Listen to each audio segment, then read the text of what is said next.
Minha fala aqui com os protestos em relação à postura do relator. Ele pode muito, mas não pode tudo. Ele não pode monopolizar a sua fala aqui e desrespeitar o regimento. Eu lamento que o senhor não tenha dado um limite a ele, porque desde o início ele que está falando e não está fazendo esclarecimento, fez arguições de novo, o que não é correto. Aliás, essa CPI está eivada de ilegalidades e informalidades. Mas eu quero cumprimentar aqui o João Pedro Stedley, cumprimentar a sua luta, cumprimentar a sua coerência e a sua coragem, a sua fala lúcida, firme, uma fala que realmente esclareceu o que é o MST. Sem medo. O MST é isso. E nós apoiamos o MST. Nós somos de esquerda. Esquerda é quem luta pelos mais pobres. Esquerda é quem luta por aqueles que sempre foram deixados ao lado da vida por quem estava no poder. Então a direita acha que a posição dela é natural. E que a gente defender uma posição, é quase crime. Esse relatório já vai criminalizar o MST por essas palavras dele. Aliás, eu perguntei onde é que está o crime aí. Por que ele está falando de uma associação? Por que ele está falando dos armazéns do campo? Por que ele está perguntando isso? Não tem crime. Tô falando do Kim Kataguiri, tá? Foram as perguntas do Kim Kataguiri, deixou a Glaze putaça. Pistolaça, vamos lá. Mas já vai criminalizar, viu, João Pedro? É esse o posicionamento deles, porque eles não concordam com a reforma agrária. O relator veio aqui dizer que as pessoas que têm terra no Brasil foram as pessoas que colonizaram esse país. Foram sim, a mando da coroa, das capitanias hereditárias. Foram dadas aos capitões e depois passado aos ricos. Capitões. Eu não sou muito bom no português, mas eu acho que não. Volta um pouquinho, que ela acabou de falar acho que ela falou uma grande besteira. Volta um pouquinho. País foram sim, a mando da coroa. As pessoas, o posicionamento deles, porque eles não concordam com a reforma agrária. O relator veio aqui dizer que as pessoas que têm terra no Brasil foram as pessoas que colonizaram esse país. Foram sim, a mando da coroa, das capitanias hereditárias. Foram dadas aos capitões e depois passado aos ricos. Pausa, assim, a questão fundiária é um pouquinho mais complexa do que isso, tá? Se for pegar os produtores rurais grandes do Brasil, eles em geral são filhos, netos de imigrantes, tem nada a ver com isso, cara. Inclusive, principalmente a galera que foi pro Centro-Oeste, que em geral são sulistas, ela deveria saber isso. A família dela deve vir do interior lá do Paraná. O que você tá falando, Glaze? Inclusive, vamos falar a verdade, né? Vamos dizer, os grandes detentores de terra, desse processo de colonização brasileira mais antigo, são aliados políticos seus, são os coronéis do Nordeste. Trabalham com o PT, são seus aliados políticos. E, em geral, esses caras não são produtivos como agricultores. A verdade precisa ser dita. Cuidado com essa conversa, isso é marmotagem, ô Glaze. É só um exemplo. Teve acho que no começo dos anos 2000 ali, principalmente na região oeste, tinha uma corrida por gente comprando uns hectares, terrenos muito baratos no Tocantins ali do oeste do Paraná e Rondônia. Então, assim, tem lugares enormes que hoje, assim, eles prosperaram. Sim. Hoje eles são... barões, ricaços. São muito ricos. Eles não começaram sendo das capitanias hereditárias. Eles saíram ali do oeste do Paraná, Cascavel, Toledo, Rondon. Muita gente comprou terra em Tocantins. Naquela época que era barato. Eles produziram. Hoje estão ricos. Hoje eles são... Não sei, qual que seria a palavra? Latifundiários. E não vieram das capitanias, Renan Santos. E aí? Então, vamos lá. Isso é uma falta de respeito muito grande com quem fez um trabalho de colonização, no melhor sentido do termo, de regiões que nunca foram desbravadas antes no Brasil e tornar essas regiões produtivas. Procurem, por favor, vou pedir aqui para nossa comunidade que está aqui no chat, procurem no Google aí sobre um livro de fotografias de cowboys gaúchos, acho que em Rondônia. É um livro de fotografias muito legal que mostra esses colonizadores, galera armada, que desbravou esse interiorzão brabo e que hoje se tornaram ricos, com razão, tá? O pessoal lá de Rondônia tá de parabéns.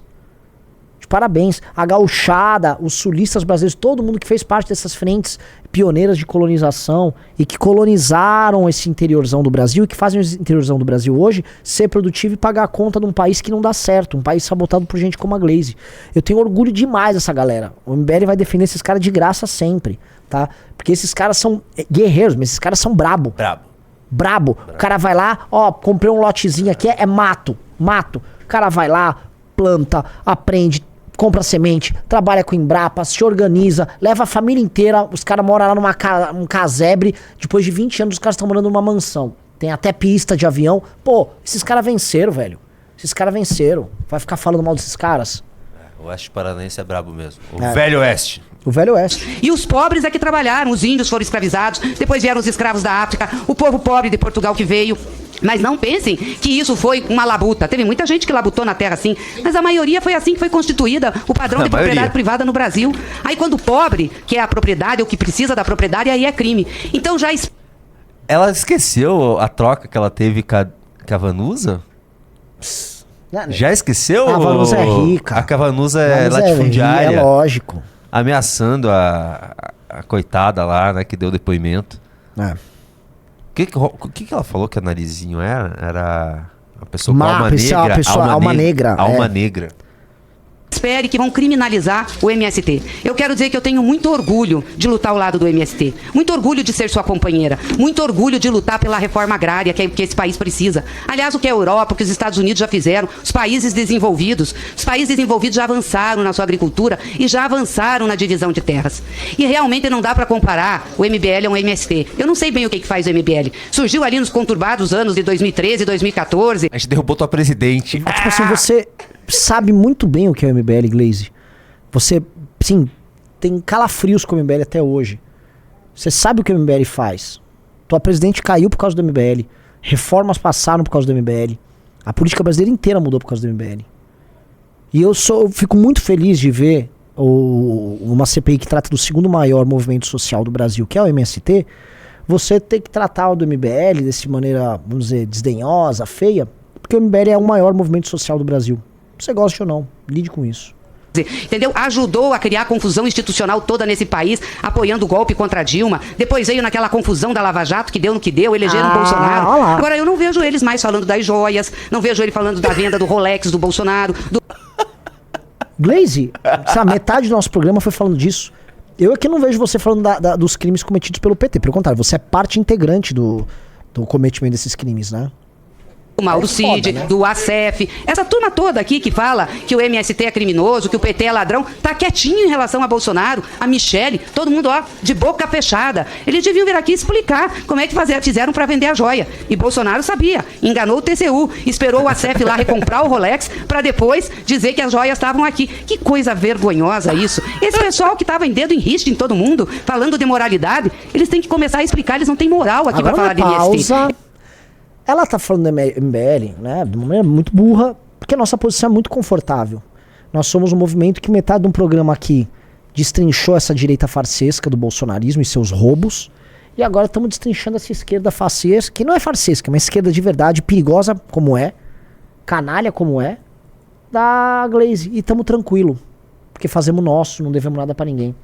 Agora, é verdade que essa direita que ficou apontando o dedo pra todo mundo, bolsonarista, hoje tá de bico calado, endossando o ladrão de joia, defendendo o ladrão de joia. Aí não tem moral pra falar, que é o que a gente denuncia. Ó, como é que você vai poder enfrentar o PT se vocês defendem ladrão de joia? Vão tomar pito da Glaze. Vão tomar pito da Glaze. Pro cidadão comum, olha como é que tá ficando a história. A Lava Jato foi farsa, a Lava Jato não aconteceu, portanto o Lula é inocente. Agora, vocês são ladrão de joia. E você defende ladrão de joia. Aquela batalha moral em que a direita apontava ladrões, tá virando de jogo. Porque resolveram endossar um ladrão. Quando você endossa um ladrão que é burro do lado, você perde nas duas pontas. Você passa a ser chamado de ladrão e você ainda perde a argumentação que você tinha contra o outro lado. Então é uma derrota dupla. Derrota dupla. E nós denunciamos a derrota dupla. Ué, a gente tá numa situação muito confortável mesmo, né? Sim.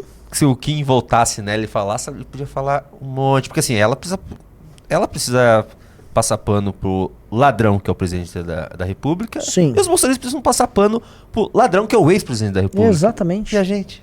Não passa pano pra ninguém. É bom ser, assim, não ser tão grande. E não, mas, assim, isso, é e bom crescer poder... certo, Nossa, cara. Crescer certo. Eles não têm moral pra falar de movimento Temos sim. social. Eles não têm moral pra falar daqueles que lutam. Temos sim.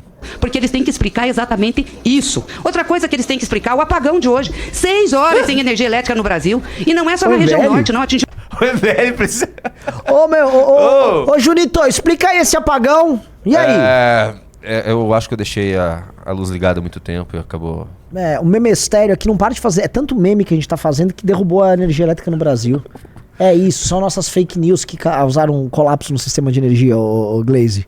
Meu Deus, o MBL precisa explicar o apagão, Renan Santos.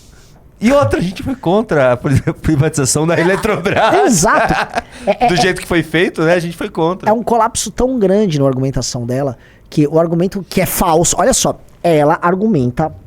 Gente, isso vale até um corte. A Glaze está argumentando falsamente que nós tivemos um apagão por conta da privatização da Eletrobras. E aí ela culpa o MBL pela privatização da Eletrobras. O MBL, vejam só como é complexo, foi contra a privatização da Eletrobras, porque da forma como ela foi feita, ela não resolveu nada e ela entregou essa empresa para um grupo político que nem investimento está fazendo no setor. Então a privatização já foi errada, nós fomos contra, mas também nós dizemos, não é culpa da privatização esse apagão que teve agora no governo do PT. Então a Glaze não entendeu nada do que aconteceu, mente em cima da mentira e termina enganada e mentindo e desmascarada em cima da mentira. Isso é um show de horrores. Vamos lá. Cara, incrível. Cara, é impressionante, velho. 9 meses do governo Lula, não, eles não são culpados de nada. A gente é culpado pelo apagão. Vamos lá. Atingiu o Sudeste, atingiu o Nordeste, por que isso? Privatização da Eletrobras. E eles todos aqui que estão contra a gente apoiaram. Apoiaram a venda da Eletrobras feita por Bolsonaro. Bilhões de dólares. Mas antes teve o desinvestimento da Eletrobras. A gente sabe que o sistema elétrico brasileiro é um sistema complexo, um sistema bem estruturado. Volta. Sistema elétrico? A gente sabe que sistema elétrico... Opa, peraí. Não tiver Eletrobras. Bolsonaro, bilhões de dólares, mas antes teve o desinvestimento da Eletrobras. A gente sabe que o sistema elétrico brasileiro é um sistema complexo, um sistema bem estruturado, mas se não tiver recurso para fazer manutenção e para fazer investimento, dá colapso, como deu no governo do Fernando Henrique. E agora está dando de novo, porque eles desinvestiram. Você viu que ela pulou? Deu no governo Fernando Henrique, daí teve Lula, Dilma com seus apagões, mas não... Nada, não existiu apagão. E ela disse que eles cuidavam bem com o sistema complexo, não, Glaze. Quem administrou mais tempo o Brasil foi o PT. Quem dispôs do país com maior capacidade de investimento para alterar essa realidade do sistema elétrico brasileiro? O PT. O que aconteceu no governo do PT? Apagão. Não teve investimento. Inclusive, se o Brasil, o Brasil vai lá e cresce 5, 6%, vai ter colapso energético, vai ter racionamento de energia, vai ter apagão. O Brasil não tem condições estruturais para fornecer energia elétrica para um país em crescimento, assim como não tem rodovia, assim como não tem ferrovia, assim como não tem porto, não tem nada. O Brasil é uma piada e essa piada tem nome. O governo Lula e o governo Dilma. Não à toa vocês criaram um plano de aceleração do crescimento com supostos investimentos em infraestrutura que foi um gigantesco escândalo de corrupção, que era o PAC. O plano de aceleração do crescimento, que era um plano de aceleração da roubalheira do PT. É osso. Vamos lá. Deixaram dinheiro em caixa para privatizar e para fazer negociata com o Paulo Guedes. E o Bolsonaro deve ter levado dinheiro. Muita gente deve ter levado dinheiro e agora o Brasil vai padecer de novo. Então, quando a gente vem aqui e defende uma política de Estado, quando a gente vem aqui e diz que o Estado sim tem que participar do processo, eles são contra. Mas, aliás, o Estado participa do agronegócio. Porque o agro é tech, o agro é pop, porque tem uma isenção tributária violenta. Tem hoje só 5% do PIB de carga tributária. Tá, quer falar o quê? Vai querer tributar mais você o quer agro? Tributar a comida? Mas vamos lá, você quer tributar o agronegócio? O agronegócio fez o acordo dele, tem até uma reforma tributária nova que passou, tá? E essa reforma tributária nova que passou, que vocês comemoraram e tal, tem uma alíquota diferenciada pro agro. Assim, todos os países no mundo têm alíquota diferenciada pro agro. É porque as pessoas precisam comer. E lembrando que é o único setor que ainda funciona e ainda é competitivo. Porque o agro, caso o Brasil fornecesse infraestrutura real, tivesse legislação trabalhista e tributária decente, o agro sequer precisaria disso. E mais, o dinheiro é naturalmente caro no Brasil, porque o governo nunca fez a lição de casa. E mais, não só a situação tributária, mas a situação também de crédito do agro no Brasil, não é nada de especial comparado com os concorrentes do agro brasileiro. E o dinheiro, empréstimo, o sistema de empréstimo, dada a situação de juros do Brasil, é ainda mais caro do que as alíquotas de financiamento, as taxas de juros para financiamento agrário que outros países têm. Então a real é o seguinte, o governo não faz mais do que obrigação com o único setor que dá certo aqui. Se a indústria tivesse isso, que hoje tem cerca de 30, também seria tech, seria pop. Então eles não têm como... Glaze, aqui, eu vim desse setor, conheço automobilística, metal mecânica, conheço bem. Conversa mole. Vocês destruíram a indústria brasileira. Vamos lembrar que o PT surgiu num movimento sindical que destruiu, arrasou com a indústria aqui no estado de São Paulo. Tá? Vocês e seus sindicatos, que muitos deles viviam de fazer extorsão com o empresário e trabalharam em políticas que aprofundaram a nossa ineficácia, vocês destruíram a indústria paulista e a indústria brasileira como um todo. A ineficácia do Estado brasileiro nunca permitiu redução de imposto. A indústria sempre foi destruída por vocês, tá? Vocês são defensores da máquina extratora de sonhos, que é a indústria trabalhista, que fechou um monte de empresa aqui. Então, baixa a bola, você não tem condição de falar de indústria. A gente não tem indústria no Brasil por causa do PT. Você consegue marcar, assim, o surgimento do PT em 1980, processo de desindustrialização do Brasil. É só pegar os gráficos aí. Se tiver alguém esperto, vai achar o gráfico dos dois e mandar pro Junito. A gente põe aí na tela. Tá? Vocês arrasaram. Então, não vem falar em nome da indústria nada. Só porque vocês estão agora tentando fazer um programa pra roubar. Vamos falar a verdade. É um programa que o PT vai usar pra roubar, pra financiar aliados deles, numa suposta reindustrialização que não vai vir. Brabo. Vou aumentar a tua câmera aqui. Reclamar que o Estado brasileiro invista no MST e em movimentos sociais que lutam pela reforma agrária. Porque investe no agronegócio, fortemente, em grandes produtores, subsidia, é com o povo, com o dinheiro do povo brasileiro. É importante? É importante, mas tem que saber o que significa isso para o conjunto da população. Então eu queria prestar minha solidariedade a você. Você deu uma aula. Peraí, acho que recebemos uma raid. Aonde? Na Rochita? Deixa eu ver. Recebemos? Me avisaram aqui. O que quer dizer isso, Junito? Rapidinho. Não para a live por causa disso, cara. Vamos continuar o programa. Tá né? bom, então vai A lendo galera do aí. YouTube não sabe o que é uma rede. Sobre MST aqui, falando que é um movimento com coragem. Nós não temos medo desses ataques, porque isso é ataque ideológico, é a direita mesmo, eles acham que mandam. Porque como eles ficaram muito tempo no poder, lá se vão 500 anos, né? Desde Dom João VI até agora. Gente, essa ideia de que a direita está no poder há 500 anos. Primeiro, desde a redemocratização só houve um governo de direita no Brasil. É o governo do Jair Bolsonaro. É um governo ruim de direita. A ditadura militar, aí antes da redemocratização, a ditadura militar teve contornos de, sim, pode cravar que foi uma ditadura com cara de direita, sim. Qual outro presidente anteriormente nós tivemos que pode ser ligado ao campo da direita? Assim, fazendo um esforço meio aberrante, assim, você pode falar que o Jânio tinha um discurso que combina com um discurso mais... Assim, nem cabe muito. O Jânio é um cara que medalhou, que reabriu as relações com a China e medalhou o Che Guevara. O Jânio era um populista só. Antes dele, quem? E você falar sobre a existência de uma direita política em termos modernos, para um contexto, vamos dizer, em que nós tínhamos, sei lá, um imperador no século XIX e depois, sei lá, administradores de capitanias e governadores gerais com coroa de Portugal, que, enfim, foi até bastante atrasado em termos de desenvolvimento. O que você quer falar, Gleice? Nem existia o conceito de direita política nessa época. Sequer existiu o conceito de direita política. Se eu for falar em termos, vamos dizer assim, modernos, essas definições, a separação entre esquerda e direita na Revolução Francesa, você vai descobrir, por exemplo, que o Dom Pedro I, ele era um liberal, se alinhado a uma perspectiva diferente do despotismo tradicional que havia ali na Europa, e ele poderia ser muito mais enquadrado como monarca, como um cara, naquela época, definição de 119, como um cara mais à esquerda, dado que ele era um cara liberal, um cara mais moderno. Até porque nem havia socialismo naquela época. Você não tem nenhum referencial pra você falar sobre esquerda e direita. A Gleice é bizarra. Isso aí é papo furado, isso é papo pra enganar os outros. Nada do que ela fala faz sentido. Só agradecer a rede aí do Pais e Filhos TV ali na Twitch. Valeu, galera. Sejam bem-vindos.